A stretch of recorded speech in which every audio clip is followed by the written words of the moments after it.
તમારું મારા કિચનમાં। આજે હું તમારી સાથે શેર કરીશ કાઠિયાવાડી સ્ટાઇલથી અડદની દાળની રેસીપી। તો ખૂબ જ ટેસ્ટી અને ચટાકેદાર અડદની દાળ બનાવવાનું શરૂ કરીએ। તો હવે સૌથી પહેલા અડદની દાળ બનાવવા માટે મેં અહીં અડધો કપ અડદની દાળ લીધેલી છે।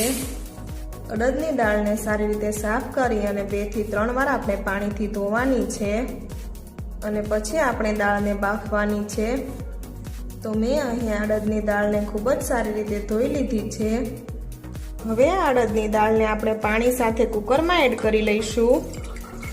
અડધા કપ અડદની દાળ સામે આપણે 1.5 કપ પાણી ઉમેરવાનું છે અને હવે આપણે આમાં 1/4 ચમચી જેટલી હળદર અને થોડું મીઠું એડ કરીશું। તો હળદર ઉમેરવાથી દાળનો કલર એકદમ સરસ પીળો આવશે। હવે આપણે કુકરનું ઢાંકણ બંધ કરી મીડિયમ ગેસની ફ્લેમ પર 4 થી 5 વિસલ કરી લઈશું અને કુકરનું બધું જ પ્રેશર તેની જાતે પૂરું થવા દઈશું। તો અહીંયા 4 થી 5 વિસલ થઈ ગઈ છે અને કુકરનું બધું પ્રેશર પૂરું થઈ ગયું છે। હવે આપણે દાળને ખોલીને જોઈ લઈએ તો તમે જોઈ શકો છો કે કમ્પ્લીટ મેશ થાય એવી બફાઈ ગઈ છે। તો હવે આપણે આમાંથી દાળ બનાવીશું। અહીંયા આપણે જરૂરિયાત પ્રમાણે દાળમાં પાણી ઉમેરીશું। તો હવે એકદમ ટેસ્ટી અને ચટાકેદાર અડદની દાળ બનાવવા માટે મેં અહીંયા એક પેનમાં 2 ચમચી જેટલું તેલ ગરમ કરવા મૂકી દીધું છે। તેલ ગરમ થાય એટલે આપણે એમાં અડધી ચમચી જેટલું જીરું ઉમેરીશું। ત્યારબાદ અડધી ચમચી જેટલી રાઈ એડ કરીશું અને 1/4 ચમચી જેટલી હિંગ ઉમેરીશું। સાથે થોડા લીમડાના પાન અને 2 સૂકા લાલ મરચાં એડ કરીશું। ત્યારબાદ 1 ચમચી આદુ મરચાંની પેસ્ટ એડ કરીશું અને 2 થી 3 ચમચી જેટલું ઝીણું કટ કરેલું લીલું લસણ એડ કરીશું। તમે લીલું લસણની જગ્યાએ સૂકા લસણની પેસ્ટ પણ એડ કરી શકો છો અને હવે બધી જ વસ્તુને સારી રીતે મિક્સ કરી લઈશું।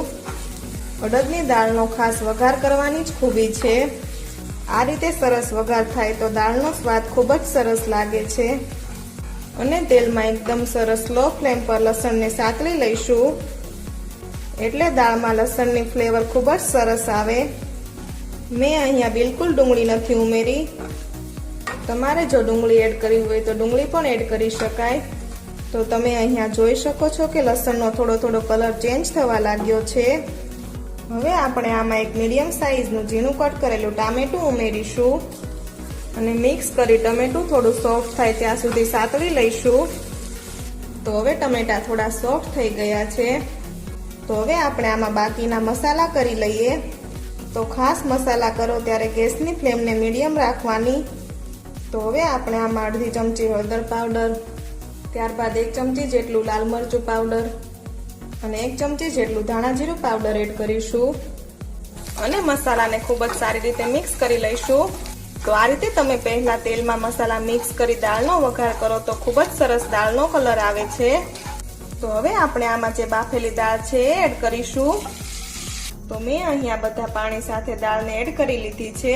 હવે આપણે એમાં સ્વાદ પ્રમાણે મીઠું એડ કરીશું। સાથે આપણે એમાં થોડી ઝીણી કટ કરેલી કોથમીર એડ કરીશું। હવે આપણે એમાં અડધા લીંબુનો રસ ઉમેરી દઈએ। તો હવે આપણે આ બધી જ વસ્તુને ખૂબ જ સરસ રીતે મિક્સ કરી લઈશું અને મીડિયમ ફ્લેમ પર 2 થી 3 મિનિટ માટે દાળને ઉકાળી લઈશું। જ્યારે દાળ અને પાણી એકદમ સારી રીતે એકરસ થાય ત્યાં સુધી થવા દઈશું। તો અહીંયા 2 થી 3 મિનિટ પછી તમે જોઈ શકો છો કે દાળ સારી રીતે ઉકળી ગઈ છે અને દાળ એકરસ થઈ ગઈ છે। તમારે દાળને હજુ ઘાટી કરવી હોય તો હજુ વધારે દાળને ઉકાળી શકાય। દાળ તમારી પસંદ પ્રમાણે ઘાટી કે પાતળી બનાવી શકો છો। તો અહીં અડદની દાળ બિલકુલ તૈયાર છે।